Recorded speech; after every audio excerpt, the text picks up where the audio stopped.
Brought to you by IBM. Your future holiday shopping sprees may soon resemble a scene out of a sci-fi movie. Stores are starting to replace normal web pages with something way more interactive, like virtual or augmented reality. A few major retailers have already started trying out the feature, but only time will tell if this method of shopping will truly succeed. For more on this, I want to bring in CNET section editor Dan Ackerman. He's with me now from CNET studio in New York. Hi, Dan. So how is shopping in virtual or augmented reality different than regular shopping, and could it lead to more sales? Yeah, when you think about online shopping, it's fast, it's convenient, but you really lose out on a lot of that tactile sense of being able to go to the store, see what something looks and feels like, get a sense of the size and the color and the shape. And what we're seeing with the first wave of augmented shopping apps is you can basically use the camera in your phone to look at the space in front of you. This works especially well for furniture or sort of, standard items like electronics or toasters or things like that, and bring the item into that actual space and see how it fits in. And it keeps track of the size and the scale, and you can rotate it and move it around.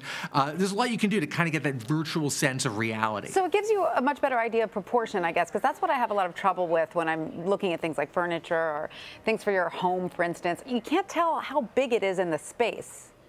Yeah, the furniture is really the first area a lot of people have gone to. IKEA started off doing it. Amazon just added some AR features to its app. Pottery Barn has an app that does some of this. So does Overstock and a bunch of other furniture retailers. It seems like a very natural first place to do this because these are objects that have a set size and scale and weight, and you can fit them into a room like you'd look at through your phone screen very easily. Yeah, and returning them is a lot more difficult than returning a sweater, for instance. Now, Dan, what might prevent this type of shopping from becoming widely popular? Yeah, the thing is, in order to really use the AR shopping apps right now, you need a fairly advanced phone. There are a handful of iPhone models and a few Android phones, but it's not everybody's phone that's really going to have the depth-sensing cameras that you need in order to do this. And of course, the companies have to add this to their apps or come up with new apps and roll it out slowly. And as we've seen over the last couple of years with virtual reality, even though there's a lot of hype around it, the actual rollout tends to be kind of slow. Now, as you mentioned, some major stores have already started trying out this new technology. Have they seen sales increase as a result? What's been the reaction? I think it's far too small right now to have an actual impact on sales, but if you measure by buzz, you can see that stores are very quickly adding these features to their existing apps. It started out with a couple of retailers, again, like IKEA, and then I just saw Amazon adding this with not every single product that they sell, but a bunch of popular products, including their own things like Echoes and also things like chairs and toasters and refrigerators. So you're seeing a lot of the big retailers saying this is a space we need to at least be in, at the bleeding cutting edge. Right. Now, you've tried out augmented reality apps in action. What really stood out to you? The IKEA one is a lot of fun because I've seen people do it on subway platforms, on the street. I did it in the kitchen. You can add all sorts of IKEA products and see how they look in your house, and it works really well. I put a Christmas tree up. They added Christmas trees now for the holidays.